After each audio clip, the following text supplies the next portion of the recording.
After 2 weeks of testimony, it is now up to a jury to decide if Steve Nodine killed Angel Downs. Come Monday, the jurors will begin deliberations on one of the most anticipated verdicts our area has ever seen.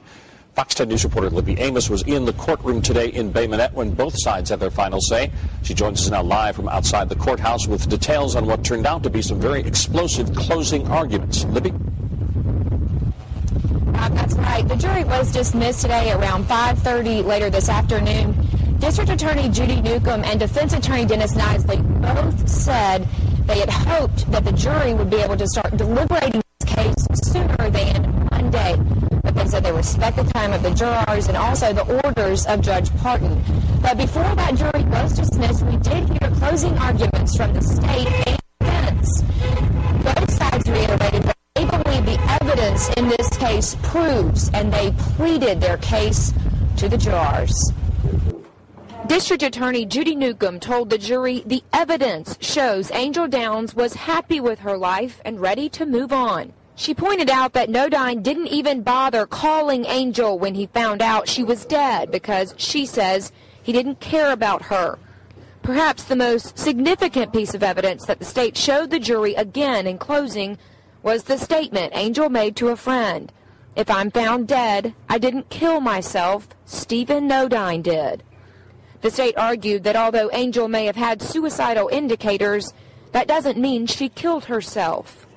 I mean, even their expert, I had him hold the blue gun or the red gun in this case to my head, and I said, you know, what about, why couldn't all the injuries she have be done by another person firing the gun? And he said, well, they could have, except for the blood on her right hand.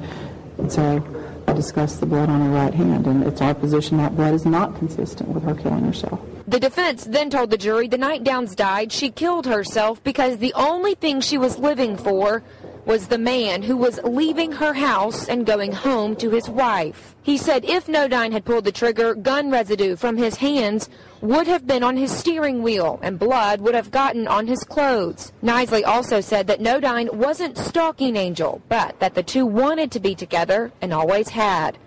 Nisley said the drugs found in Downs' body showed she was self-medicating for the financial stress and emotional trouble she was experiencing. Now, Nodine is feeling the pressure.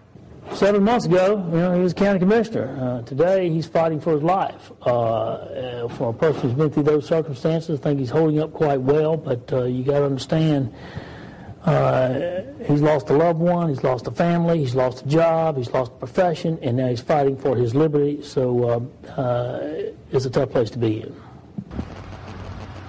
During closing arguments, we heard explosive allegations from both the state and the defense. They also referenced letters written between Downs and Nodine within a week of her death. You can read parts of those letters on our website, fox10tv.com. We will reconvene here Monday morning at 8:30 when Judge Parton will charge the jury, and we'll wait for a verdict from there. Reporting live from the Baldwin County Courthouse, I'm Libby Amos for Fox 10 News. All right, thanks, Libby. Now, in addition to the murder charge, the jury also has to consider two other charges against Nodine. They are stalking and an ethics violation, which involves the alleged misuse of his county-issued truck.